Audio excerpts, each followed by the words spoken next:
God aften derude. Jeg har en lidt anderledes update, end jeg lige plejer. Det plejer tit at være meget positivt, og som jeg har sagt til alle andre på de andre platforme, altså Instagram og Facebook, så deler jeg jo mit liv hele vejen rundt, og der har ikke været så meget negativt måske på YouTube endnu. Det kommer der lidt nu, fordi at SK Caravan er desværre gået konkurs. Det har sat mig lidt i en lidt underlig situation de sidste par uger. Jeg har faktisk haft det lidt op og ned og svært, fordi jeg ikke rigtig helt har vidst, hvor jeg ligesom skulle gøre mig selv, og hvad løsningen blev på mig og samarbejdet med mit hjem Valter.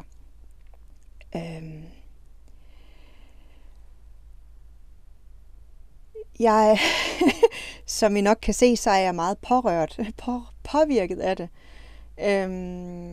Jeg sidder i dag og er mega lettet.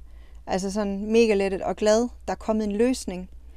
Og løsningen er, at TJ Camper og Camperbasen går ind og køber Valter. Der er blevet skrevet under i dag. Og lige nu, der er jeg bare sådan, du ved, den der situation, hvor man føler, jamen jeg mangler ord lige nu, undskyld. Men jeg er så glad, og jeg er så ked af det på SK Caravans og altså alle medarbejderne og alt hvad det er så forfærdeligt, det der sker, når der er, at noget går konkurs. Altså det der jo for filen, det ønsker jeg jo ikke for nogen som helst. Og samtidig så er jeg jo bare så glad for, at jeg har mulighed for at stadigvæk kan være i mit hjem. Det er jo selvfølgelig en chance, man tager, når man indleder et samarbejde på den her måde, og det er hele mit hjem.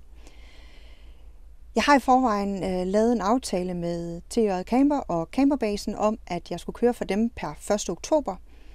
Jeg har lavet en 2-årig aftale, og den har jeg jo selvfølgelig glædet mig til at skulle i gang med, når det her samarbejde her med SK Caravan skulle slutte.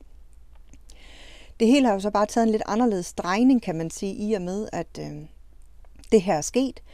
Jeg snakkede med TJ Camper og Camperbasen omkring det, og om der var nogen løsning eller mulighed for, at vi kunne starte et samarbejde noget før.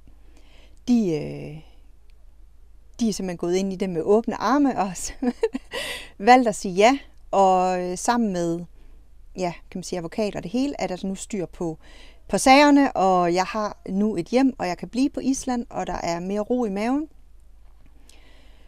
Det er jo en meget blandet situation, man står i, ikke? Altså, jeg er glad, jeg er trist, jeg er lettet.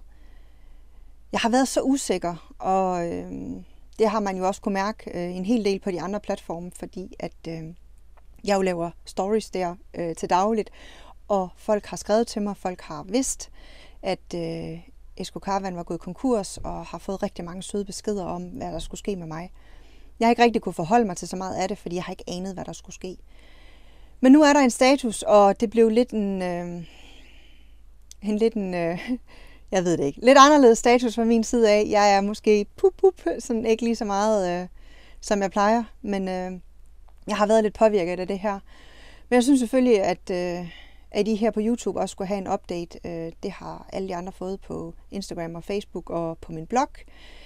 På bloggen har jeg også lige skrevet kort om, hvad det handler om, så jeg lægger lige et link nede i beskrivelsen, hvor I kan også læse noget, hvis I ønsker lige at læse mere.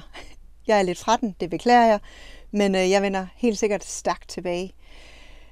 Igen, altid tak for jer derude, og jeg ved selvfølgelig ikke, hvor mange af jer, der følger med kun her, eller følger med på andre platforme. Jeg kunne faktisk være ret nysgerrig på, hvis folk havde lyst til det, og så bare lige skrive til mig ned i kommentarfeltet. Hvis I kun er med her på YouTube, så kunne det være ret rart at vide, om folk egentlig kun er med her. Om jeg skal lave de her statusopdateringer, om det overhovedet er vigtigt her på den her platform her. Men jeg vil løbe igen. Jeg tror, at jeg skal have noget søvn, og jeg skal lige have noget energi op igen, og så vender jeg helt sikkert stærkt tilbage. Kan I have en rigtig dejlig aften. Vi ses lige pludselig.